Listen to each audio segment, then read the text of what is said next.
best guess now is that between the tete-a-tete with Trump and between the cold relations with China, that Kim Jong-un really has succeeded in getting the first and second generations under control. And he has his own little one-man show, and he is secure.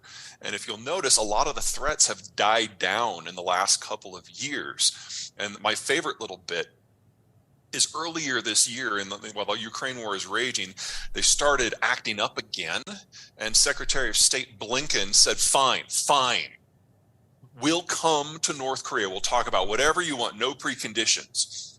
And the North Koreans have been deathly silent ever since because they caught the car and they just don't know what to do with it. 3/4 of global agricultural shipments, manufacturing supply chain steps, and energy shipments travel the ocean blue, and 2/3 of all of those shipments travel the ocean blue in East Asia. Without freedom of the seas, the global system as we understand it doesn't just die, it just has no possibility of existing. And you are talking then about not just mass famine, but the mass deindustrialization of large portions of the planet, with China being first in line. I like to think I'm a realist. We've been living in this wonderful period since 1945, where the Americans created globalization as a way of inducing allies to join the cause against the Soviets, and it worked. But never forget that for the United States, this was never an economic plan. It was a security play, and it worked. But that made everyone's economies dependent upon how the Americans view their own security. And after 1992, our view of our security has changed. We don't see the Cold War as this overwhelming threat anymore. Even with the Russians being back on the warpath in Ukraine, that hasn't changed American minds on globalization. If anything, it's reinforced it. Because if you look at all the deals that the Russians are cutting, if you look at all the deals that the Americans are cutting with the Japanese, the Europeans, and everyone else on the war, every single one of them is 100% purely security. None of them are guns for butter deals where there's some sort of Bretton Woods or Globalization 2 on offer. In fact, every trade tariff, every trade war that Donald Trump initiated, the Biden administration has doubled and tripled down on, except for one out of over 80. We're done. And if we're done, we are honestly just kind of marking time until something in this system breaks. The Ukraine war very well could be that thing. You got to look at the Russian space. The territory that they live in, from Central Europe out into Siberia, is some of the world's worst farmland. You can grow one crop of short season wheat, and that's about it. So the Russians have never been able to have a national road network. They've never had the money. Everything has to be moved by rail. And so their forces move very, very slowly. They have to literally walk places. And if you look at the area around where they live, there are a lot of open territories that are useless. They're near desert, they're near Arctic. And then beyond that are some actual barriers, places where there are deserts or seas or mountains. So the Russian strategy going back over 3 centuries has been to advance out of their kind of crappy land, through the really crappy land on their shoulders, and then get to those geographic barriers where you can't run a panzer division through it. And then they forward position those very, very slow-moving troops on the access points between those barriers. Unfortunately for Ukraine, they're not in those barriers, but they're on the way to 2 of them. So from the Russian point of view, what's going on in Ukraine is like phase 5 of an 8-part plan. The Russians have done this multiple times in other countries in the former Soviet world since 1992. And if they succeed in Ukraine, they will push on. And the next line of countries that would allow them to actually control those access points include Romania and Poland, both of which are NATO countries. All right, let's start with the straightforward bit. The Russians massively outnumber the Ukrainians, and they have a lot more men to lose, and they have a lot higher tolerance for casualties. So the 2 or 3 to 1 ratio that the Ukrainians have been inflicting on the Russians in terms of casualty ratios is wildly insufficient if the Ukrainians are going to win.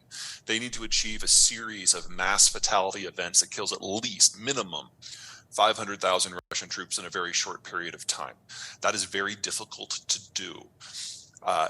They also, because of the numbers disconnect, can only win if they win on quality and above all mobility. And they haven't been able to do that this winter because it has been freakishly warm in Ukraine all winter. The ground never froze solid. It's still about 40 degrees today on the 1st of February in Kiev. And that means that all of the fields are not frozen solid, they're mud, and the Ukrainians can't maneuver in the mud, so they can't use their superior mobility in order to encircle, cut off, and dice up the Russian troops. This is buying the Russians times to reinforce. They've started a second, what's the word I'm looking for here, mobilization.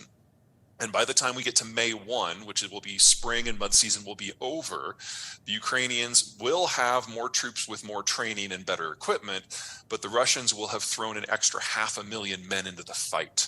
So we're going to find out very, very soon, certainly before the end of June, which of these battle strategies is going to be more effective. And the numbers absolutely favor the Russians, because remember, unless the Ukrainians can inflict 8-to-1 casualty ratios, they still lose. But if they can pull that off and completely break Russian military power, then it's game on. We will know by mid-June just who's going to win this war. Now, step 2, the impact that this has on all those economic issues you were bringing up. The Russians are a major producer or processor of any number of industrial and agricultural materials that just don't have good substitutes anywhere. On the agricultural front, potash is the most important one. In terms of industry, I'd say chromium and nickel are probably near the top because you can't make steel without them. All of this stuff has been maintained, all this infrastructure has been maintained not by the Russians, but by Westerners who are no longer there. A lot of the industrial infrastructure dates back to the 60s, and we are already seeing industrial accidents that are so big that they can't be seen from orbit. They can be detected from orbit because the explosions are so big. It's happening in energy and natural gas. It's happening in agricultural production. It's happening in chemicals. So whether it happens in 3 months or 3 years, we need to count on most of the industrial materials that the Russians send to the rest of the world going away, regardless of who wins this war. I think that's safe, but the Russians are losing the ability to produce it anyway. So even if you're willing to go around the sanctions, and a lot of these products like, say, nickel or potash, they're not under sanction. It's just people refusing to use them. And now they're going away. Fertilizer output from the Russian space is already down by 20 to 40%, which depending on which nutrient you're looking at. This is something the world is not ready for. If we really are going to reindustrialize the United States, we need a lot of steel.